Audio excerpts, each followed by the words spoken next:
You say, wow, that's beneficial. Well, it might be beneficial for the moment, but it's not beneficial in the long term, okay? So these bacteria that are deformed, that have lost information, now are able to be resistant to the drugs only for that particular drug, and only for a short time. When you put them back in the regular population, they're worse off. There's absolutely no evidence whatsoever to back up the evolution theory. Nobody's ever seen a dog come from a non-dog, and we certainly have never seen a dog come from a rock, which is what the evolution theory teaches if you go back, millions of years. Most evolutionists don't even know their own theory. They don't even know that they believe they came from a rock 4.6 billion years ago. A typical modern science textbook says that 18 to 20 billion years ago, all the matter in the universe was concentrated into one very dense, very hot region that may have been much smaller than a period on this page. For some unknown reason, this region exploded. This explosion is called the Big Bang. Coming out of this Big Bang, a giant rock somehow appeared that was rained on by cosmic rains for millions of years. Evolutionary scientists teach that from this rock supposedly came all the life on planet Earth. So the evolution theory teaches, 20 billion years ago or sometime in the past, pick a number, nothing exploded and made everything. And then all this stuff was spreading out through space from the Big Bang theory, and then slowly groups of this matter began to get together and condense into planets and stars and moons and stuff like that. And then slowly, very slowly, over billions of years, or quickly if you're from Harvard, one of those planets, Earth, started to develop life, just by chance, of course, took a long time. And then that first life form that slowly evolved out of the soup in the ocean learned how to reproduce itself, which is a pretty good trick, of course. And then slowly it turned into different kinds of animals. So elephants and bananas and humans have a common ancestor by the evolution theory. That is pure speculation. It's religious. They believe that. I don't care what they believe, but it's not science.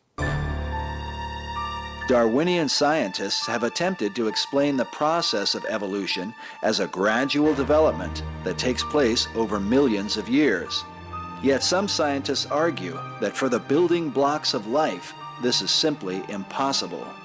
Darwin himself admitted that if it could be demonstrated that any complex organ existed which could not possibly have been formed by numerous successive slight modifications, my theory would absolutely break down. Through the 20th century, the complexity of living organisms has revealed itself to be far greater than Darwin ever imagined. At the White House Millennium Council for the year 2000, world-renowned scientist Stephen Hawking commented that our present computers are less complex than the brain of an earthworm, a species not noted for their intellectual powers. Nobel Prize winner Linus Pauling taught that a single cell, the smallest living unit, is more complicated than New York City.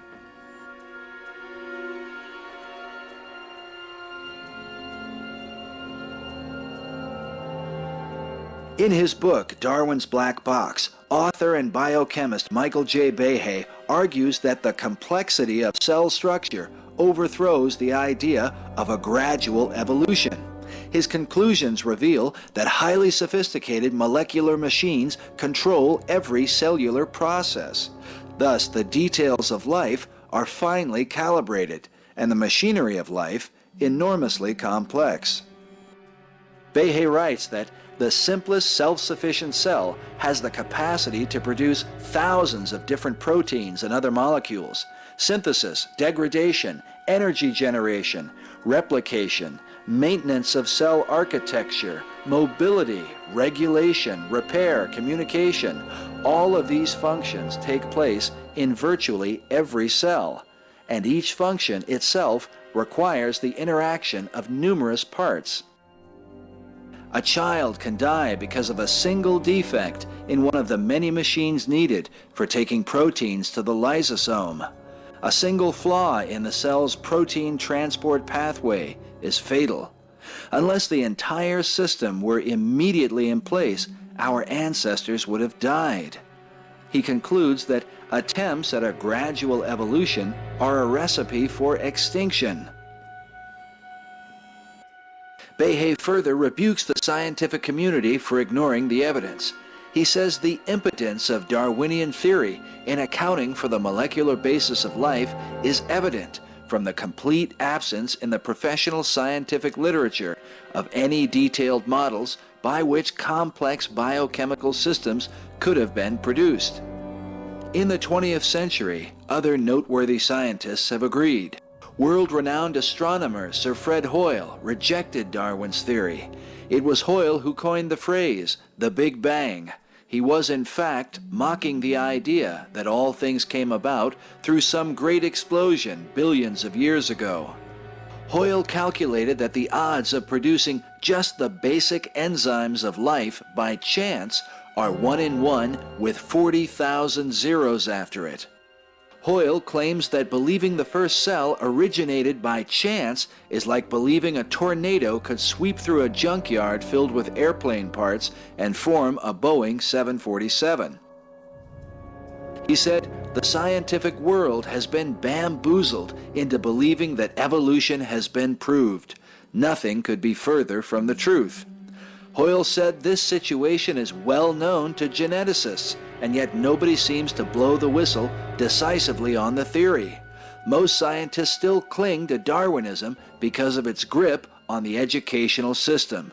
You either have to believe the concepts or be branded a heretic.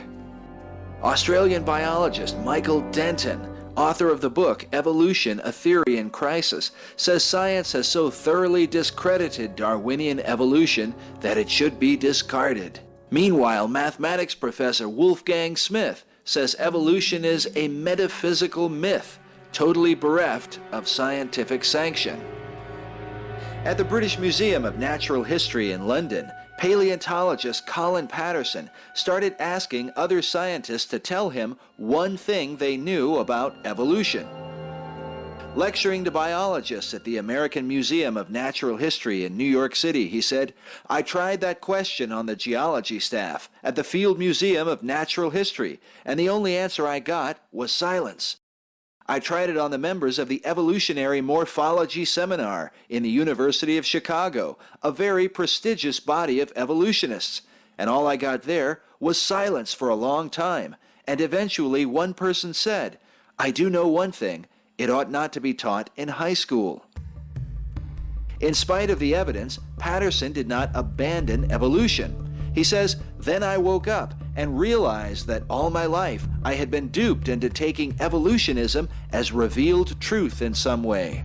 He said he had experienced a shift from evolution as knowledge to evolution as faith. What Patterson described was his own paradigm shift from scientist to Darwinian worshiper. His idol, the cathedral of evolutionary thought. This trend among scientists has been acknowledged by others in the scientific community. The building behind me is London's Natural History Museum. It looks rather like a cathedral or a church, and in a way that's what it is. It's a kind of temple to Darwin's theory of evolution. People come to museums like the Natural History Museum to get answers to their question, have we evolved from apes? Do humans and apes share a common ancestor? And to look at an exhibit like this, you'd think that question had been answered decisively yes. But the answer is far from decisive. In fact, this representation is an interpretation of the fossils, the interpretation of one group of scientists. There are other interpretations, but you won't find them in this museum or any other museum in the world. In the days of early America, the Founding Fathers held few doubts that man had been created rather than evolved. The Declaration of Independence says plainly, we hold these truths to be self-evident, that all men are created, and that they are endowed by their Creator with certain unalienable rights. The Founding Fathers maintained that the rights and liberties of men were defended by the authority of God who created them. But if mankind merely evolved, then a man's rights are established only by man's opinion. As that opinion changes, the rights of men can also change, as was the case in Nazi Germany. Hitler believed that evolution was true and the inferior races need to be eliminated, and he had a list. Hitler's opinion was that Jews and people considered genetically inferior should be eliminated from society. the Nazis relied upon the Darwinian view of the natural selection of favored races to further their own ideas on the struggle for life. In fact, Hitler's book, Mein Kampf, means my struggle, a struggle the Nazis clearly defined as demonstrated by this propaganda film.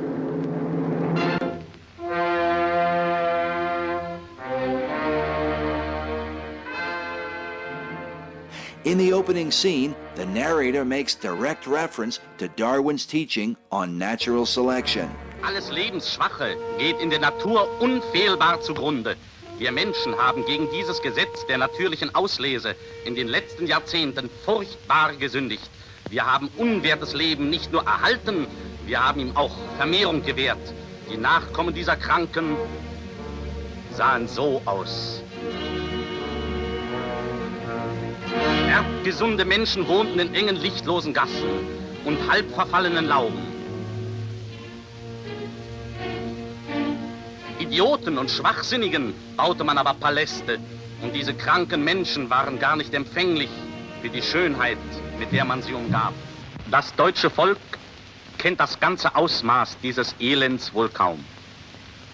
Es kennt nicht den drückenden Geist jener Häuser, in denen Tausende lallende Schwachsinnige künstlich ernährt und gepflegt werden müssen, die tiefer stehen als jedes Tier.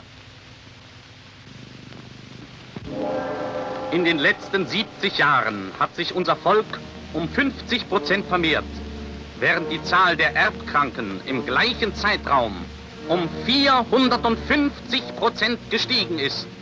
Wenn diese Entwicklung so weiterliefe, würde schon in 50 Jahren auf 4 gesunde Menschen ein Erbkranker kommen. Ein endloser Zug des Grauens würde in die Nation hineinmarschieren. Maßloses Elend über ein wertvolles Volk kommen, das dann mit Riesenschritten seinem Ende entgegenginge. Die jüdische Bevölkerung Baltis wird in Sammellager gebracht. Das sind jene Ostjudentypen, die besonders nach dem Weltkriege die Großstädte Mittel- und Westeuropas überschwemmten, wo sie als Parasiten ihre Gastvölker zersetzten und tausendjährige Kulturen zu vernichten drohten.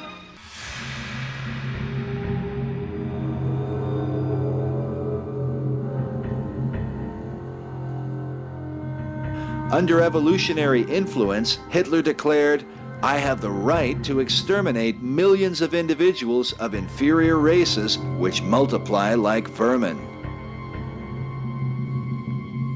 While Germany had been a democratic society, the Nazis evolved German law and changed it to suit their own wicked desires.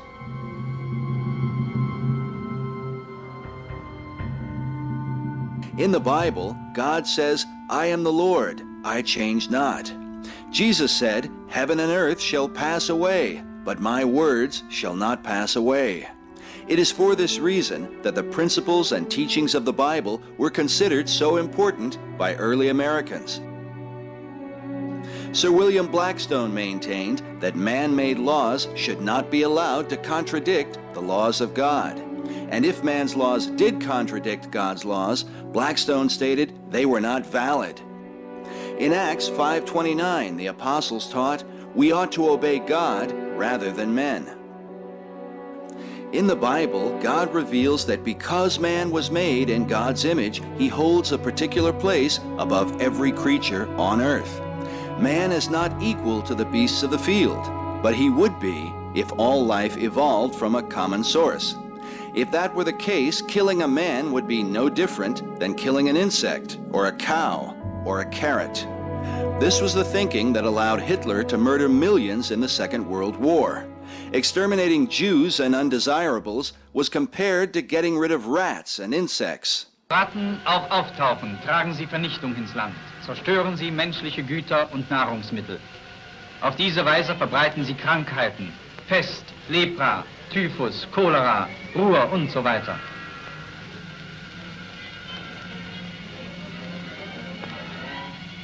Sie sind hinterlistig, feige und grausam und treten meist in großen Scharen auf. Sie stellen unter den Tieren das Element der heimtückischen unterirdischen Zerstörung dar. Nicht anders als die Juden unter den Menschen.